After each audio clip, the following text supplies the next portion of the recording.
I urge you, I plead with you to continue your financial support. I am known as something of an idealist, but I'm also very much a realist. I know that these programs begin with food on the table and money in the bank. Without your help, we can do nothing.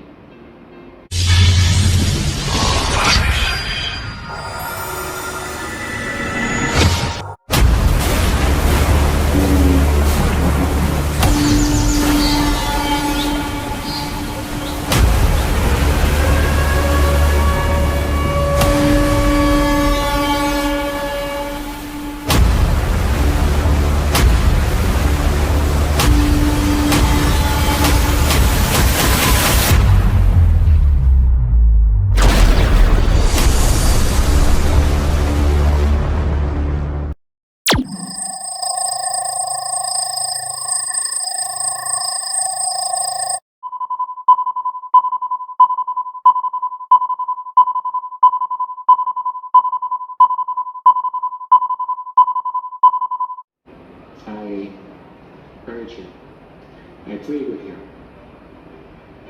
to continue your financial support. I am known as something of an idealist, but I'm also very much a realist. I know that these programs begin with food on the table and money in the bank. Without your help, we can do nothing. The love of Father Aloysius Schwartz for orphans, the abandoned, the sick, and the poor, especially poor children, was complete and unconditional. It was a love that came from Father Al's deep commitment to serve God during his time here on this earth.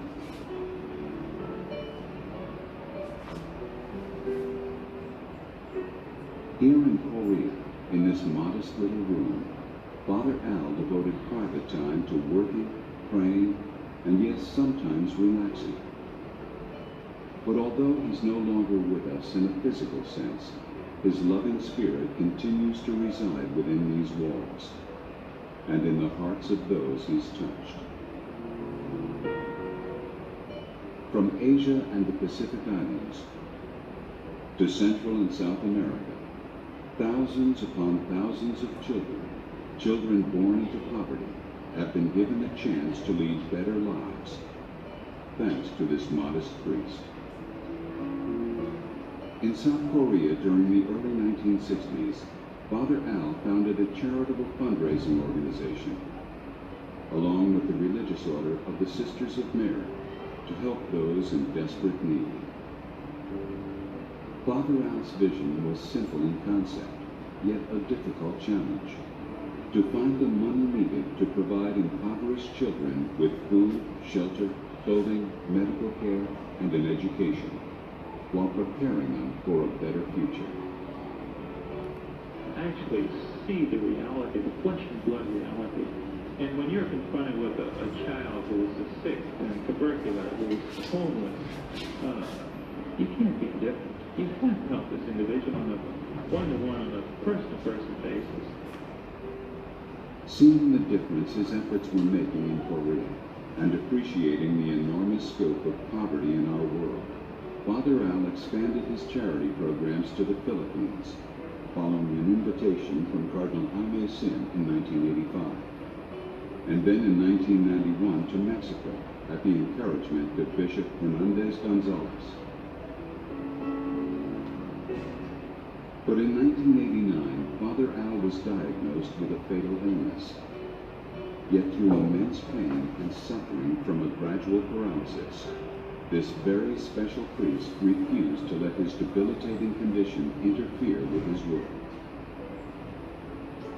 The disease with which I am currently afflicted is called amyotrophic lateral sclerosis, ALS, or more popularly,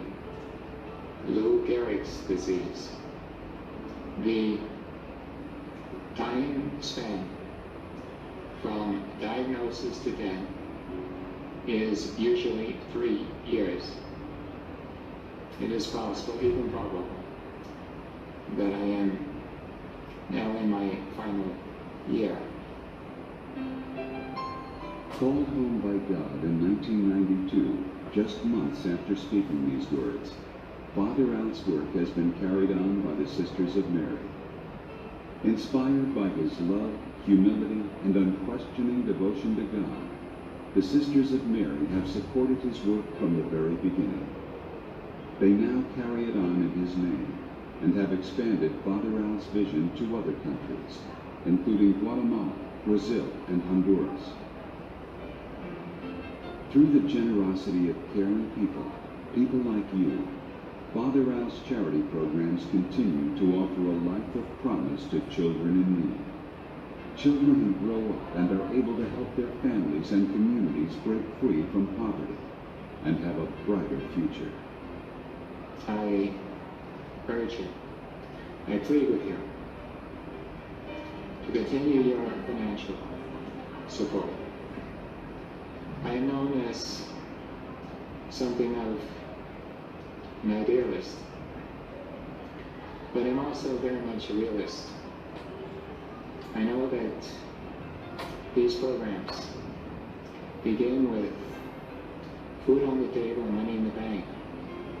Without your help, we can do nothing.